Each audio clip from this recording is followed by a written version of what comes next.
শ্রীলঙ্কার বিপক্ষে দারুণ জয় তুলে নিয়ে সিরিজের সমতায় ফিরে ম্যাচ শেষে উপস্থাপকের করা প্রশ্নের জবাবে একই বললেন বাংলাদেশ দলের অধিনায়ক মেহেদী হাসান মিরাজ। প্রিয় দর্শক, শ্রীলঙ্কার প্রেমাদাসা স্টেডিয়ামে মাঠে নেমে বাংলাদেশের দারুণ জয়, যেখানে প্রথম ওয়ানডে ম্যাচে হেরে সিরিজে পিছিয়ে পড়ে বাংলাদেশ, তবে দ্বিতীয় ওয়ানডে ম্যাচে দারুণ জয়। মাঠে নেমে বাংলাদেশ টসে জিতে আগে ব্যাটিং এর সিদ্ধান্ত নিয়ে ব্যাটিং করতে নেমে ৪৫ ওভার ৫ বল খেলে ২৪৮ রান করতে সক্ষম হয় অল আউট হয়ে।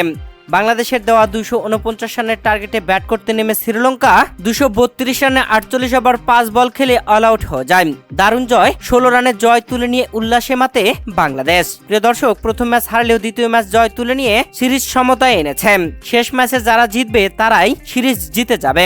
আর শ্রীলঙ্কার বিপক্ষে দ্বিতীয় ওয়ানডে ম্যাচে জয় তুলে নেওয়ার পরে ম্যাচ শেষে উপস্থাপকের করা প্রশ্নের জবাবে বাংলাদেশ দলের অধিনায়ক মেহেদী হাসান মিরাজ বলেন, আমার বিশ্বাস ছিল ২৪৮ রানই যথেষ্ট, কারণ এর আগের ম্যাচে সবাই দেখেছে ২৪০ রান তাড়া করাও কঠিন। মাদুস্কা, কুশল মেন্ডিস ও জানিত লিয়াঙ্গেরা যখন দুর্দান্ত খেলছিলেন তখন দলের ক্যাপ্টেন মেহেদী হাসান মিরাজ বোলার তানভীর ইসলামকে বলেছিলেন যে আমাদের এই ২ উইকেটের প্রয়োজন, কারণ উইকেট ছাড়া বাংলাদেশে জিততে পারে না। আমার ইতিবাচক চিন্তা ছিল এবং উইকেট কিভাবে পাওয়া যায় সেটা নিয়ে এই ভাবনা ছিল।